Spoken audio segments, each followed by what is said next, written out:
It goes back to your tattoo, like, that managing expectations. Don't expect, if you're expecting something to be dangerous, if you're afraid of it being dangerous, negatively impactful, like your expectations are already setting. And you're already fearful of it, right? Yeah, so if you just don't expect it to go either way, there's no space for fear in that equation. So, exactly. Very cool. I like that. That's a good one. Yeah, it's good. That's good. That's a good point there. The open-mindedness, I think about this a lot too. So just the fact that you tell yourself to be open-minded is almost like a reminder to not make the assumptions of the things you're afraid of. Right. It's really cool. Yeah, I think, and again, I learned something just now. Hey, look, that's what we're here for, man. Like this back and forth. That's it. This is all worth it for that lesson. There you go. And I think that's, I don't know. It's just, I think everyone can really find themselves so close-minded when it comes to like certain opinions, right? Everyone has their own opinions,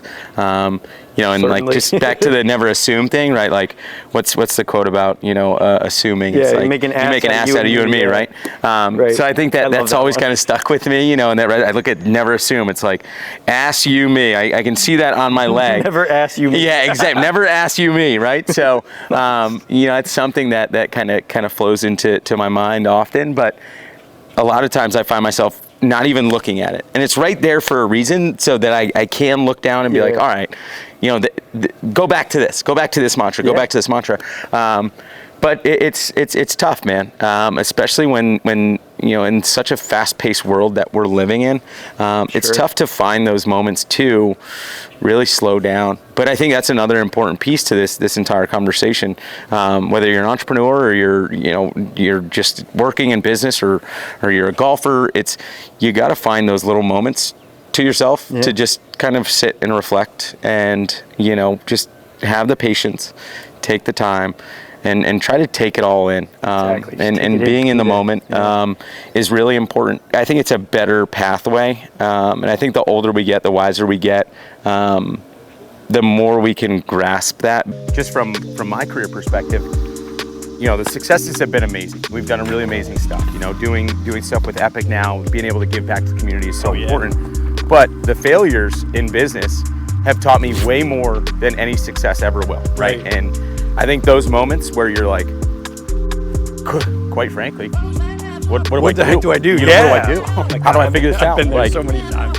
And you have to, you have to figure it out. There's no other way to do it. It's another thing for me with this channel is like, I don't exactly have the perfect recipe down. So it's part of it is like just repetitions, going through the repetitions, absolutely, learning what works, what doesn't work, just gaining whatever you can from experience. Well, and that's it. I mean, experience is the best educator, right? Exactly, yeah. I went to school. I got a business degree. The Boyle Company was born out of my college education. But I really can't sit here and say that college taught me more than I've learned doing the work, right?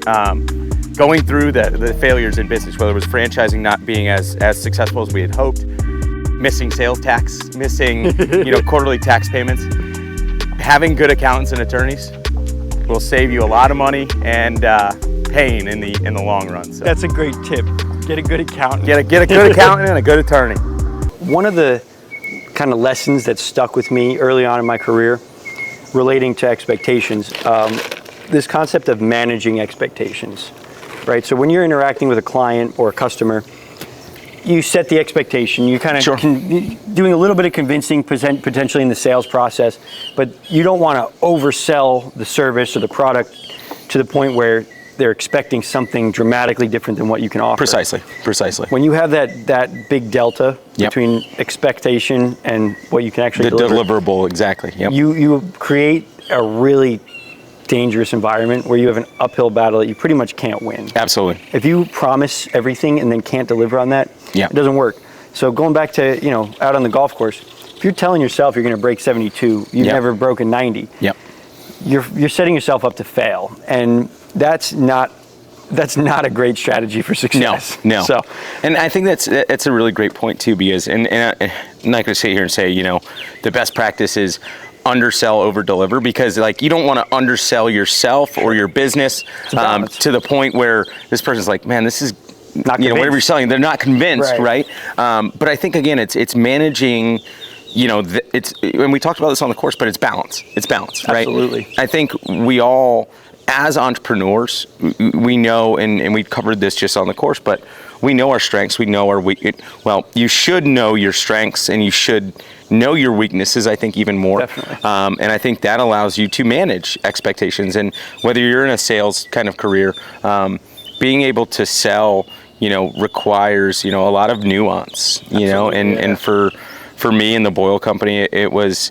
a long process. I'm now 13 seasons in, and even when I first started, like I had no idea what I was doing, but you learn as you go, and you have to take those learning moments, and whether it's those failures or whatever the case may be, you have to take those and use those and then channel them into having a better approach, the next time. Absolutely. So that's a big piece of it for sure, I think. We got to practice definitely some humility, Yes. definitely some patience. Yes. The patience is the key thing for me. I tend to play impatiently, so I want to rip it, play super aggressive. Yep. And we saw the few times we played a little too aggressive, the short par fours, we tried to go for it. Yeah. Double bogey, just Yep. like that, puts us right back in our place. Well, and it's funny because I think, I think that's, humility and patience are two really, really important things that you have to kind of learn through life, Right. and you can learn it through golf, you can learn it through playing other sports, growing up, or